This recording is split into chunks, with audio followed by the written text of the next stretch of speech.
Ladies and gentlemen, today I want to bring attention to a case that reveals both the audacity of modern terror plots and the seriousness with which democratic European nations must respond.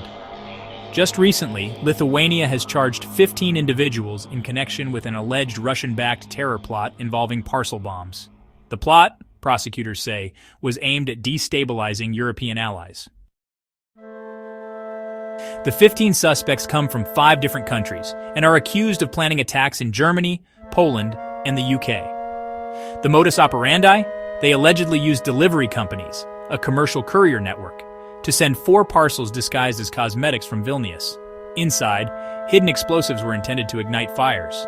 The incidents are said to have occurred in July 2024. The plot is said to have been orchestrated by individuals linked to Russian military intelligence.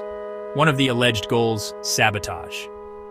In particular, prosecutors point to an aim of disruption of flights to the US and Canada.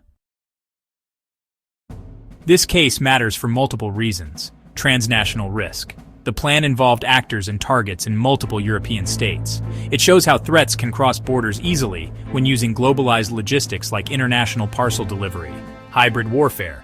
If the Russian military intelligence link is confirmed, this fits a pattern of what many call gray zone warfare, efforts to destabilize, spread fear, or degrade trust without outright military invasion. Supply chains and everyday infrastructure, the alleged use of courier services, for example DHL, DPD, etc., highlights how routine, legitimate systems can be abused. It underscores vulnerabilities in what most of us consider normal: counterterrorism and intelligence cooperation. For a plot spanning several countries, successful investigation and prevention rely on cross-border cooperation, law enforcement, intelligence sharing, monitoring of parcel flows, etc. Security vigilance. Authorities across Europe will likely increase monitoring of parcel shipments, especially those with suspicious origins or packaging. Legal and enforcement action. Such charges bring into play counterterrorism laws in multiple jurisdictions. Proving the intent, the link to intelligence services, and the coordination will require substantial evidence. Diplomatic fallout. Accusations against a state actor, Russia in this case, will strain diplomatic relations. Even before courts, there's political pressure and demands for accountability. Public awareness and trust. Incidents like this can erode trust in logistics services and government ability to protect.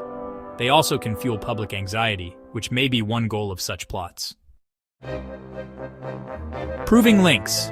Demonstrating that a plot was orchestrated by Russian military intelligence is complex. It requires strong intelligence, sometimes classified, and convincing legal arguments. Preventing radicalization and recruitment. We know that actors may operate from afar, remotely, using proxies.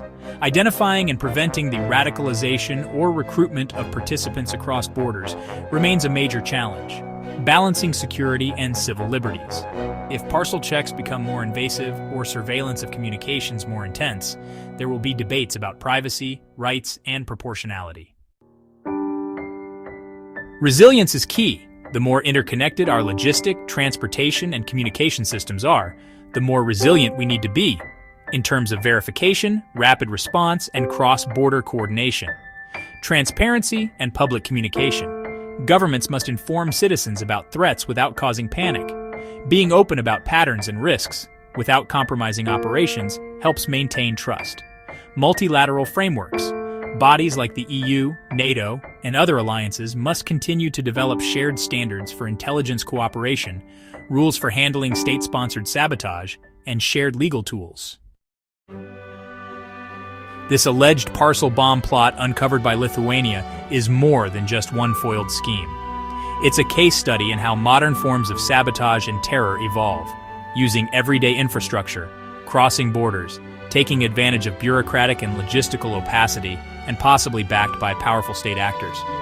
As citizens, policymakers, and participants in global systems, our duty is to learn from such incidents, to strengthen our defenses, uphold the rule of law, preserve our liberties, and ensure that collaboration and vigilance stay ahead of those seeking to sow fear.